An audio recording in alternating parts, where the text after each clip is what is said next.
युसुफ पठाण, प्रतिनिधी, मालेगाव, नाशिक। महाराष्ट्रात भ्रष्टाचाराचा जामनेर पॅटर्न सुरू आहे। याची उदाहरणे रोज घडत आहेत। नाशिकसारख्या शहरात 10 ते 12 निरपराध्यांचे बळी रस्त्यावरील खड्ड्यांनी घेतलेत। संपूर्ण राज्यात रस्ते आणि वाहतुकीचा दैना झाली आहे ती भ्रष्टाचारामुळे। शिक्षण, कृषी, नगर विकास, महसूल, पाणी पुरवठा अशा प्रत्येक खात्यात लूट सुरू आहे। आम्ही सत्तेवरचे लोक पैसे तर खाणारच या निर्ढावलेल्या वृत्तीने हे सर्व सुरू आहे। देवेंद्र फडणवीस यांनी हसत हसत जाहीर केलं की महाराष्ट्र जगातील 30वी सर्वात मोठी अर्थव्यवस्था बनला आहे। हा 30वा क्रमांक महाराष्ट्राला नेमका कसा प्राप्त झाला आहे हे त्यांनी स्पष्ट करायला हवं, कारण महाराष्ट्राची आजची अवस्था नेमकी त्या उलट आहे। महाराष्ट्रातील दळणवळण, रस्ते आणि वाहतूक व्यवस्था कोलमडली आहे। 70% प्रमुख रस्ते हे भ्रष्टाचाराच्या खड्ड्यात गेले आहेत। रस्ते बांधणीत हजारो कोटींचा भ्रष्टाचार झाला, त्याचा फटका जनतेला बसत आहे। 16 व 17 ऑगस्ट असे 2 दिवस मी नाशिकला होतो।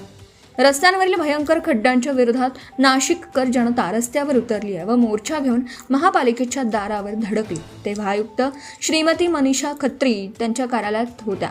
मोर्चेकरांचं निवेदन घेऊन शिष्टमंडळ त्यांना भेटायला गेले तेव्हा त्या हतबलतेने म्हणाल्या, माझ्याही घरासमोर मोठे खड्डे खणून ठेवले आहेत, ते बुजवले जात नाहीत। नाशिकमध्ये किमान 15 जण रस्त्यांवरील खड्ड्यात पडून मरण पावले आहेत। 500 पेक्षा जास्त लोक कायमचे जायबंदी झाले। या नागरिकांचा दोष काय? ते महाराष्ट्रात राहतात व एक अकार्यक्षम भ्रष्ट सरकार महाराष्ट्रात सत्ता भोगत आहे। ते लोकांचे बळी घेत आहे। नाशिकात कुंभमेळा होणार आहे, त्या कुंभमेळ्यासाठी खणून ठेवलेले रस्ते म्हणजे मृत्यूचे दरवाजे झालेत। 35,000 कोटी रुपये कुंभमेळ्याचे बजेट आहे, ते आधी 15,000 कोटी रुपयांचं होतं। हे 35,000 कोटी मर्जीतल्या ठेकेदारांच्या माध्यमातून मंत्र्यांचे जावई आणि नातेवाईक मंडळींच्या खिशात जात आहेत। कुंभमेळ्यासाठी आधी 15,000 टॉयलेट्स बांधायचे ठरले होते, नंतर टॉयलेट्सचा आकडा 56,000पर्यंत वाढला। त्यातही आता 10,000वर VIP टॉयलेट्स बांधली जातील। हे आश्चर्यकारक आहे। VIP टॉयलेट्समध्ये पैसे खाणारे लोक सत्तेत आहेत व पंतप्रधान, मुख्यमंत्री स्वच्छ कारभाराचे पंख फडफडवत फिरत आहेत। महाराष्ट्रातील 80% रस्त्यांची अवस्था ही पंख तुटलेल्या घारीसारखी झाली आहे। हा भ्रष्टाचार आहे।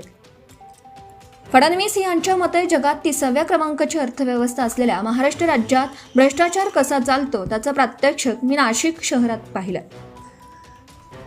भ्रष्टाचाराचा जामनेर पॅटर्न आहे। लपून छपून नाही तर सरकारी कामात उघडपणे पैसे खाण्याचा हा जामनेर पॅटर्न मुख्यमंत्र्यांच्या आशीर्वादाने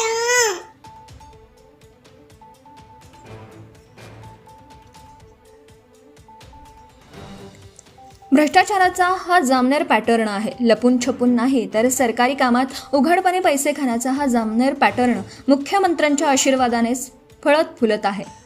4 सजग नागरिक भेटायला आले की नाशिक स्मार्ट सिटी प्रकरणातील भ्रष्टाचाराचं प्रकरण घेऊन स्मार्ट सिटी ही सध्या खड्ड्यांची सिटी झाली तरी नाशिक स्मार्ट करण्यासाठी कोट्यावधींचा खर्च सुरू आहे। स्मार्ट सिटीचे एक टेंडर रेलटेल कंपनीने 71 कोटींना मिळवलं। तेच टेंडर या कंपनीचे पुण्याची एक कंपनी नेस्टरला 54 कोटींना दिले।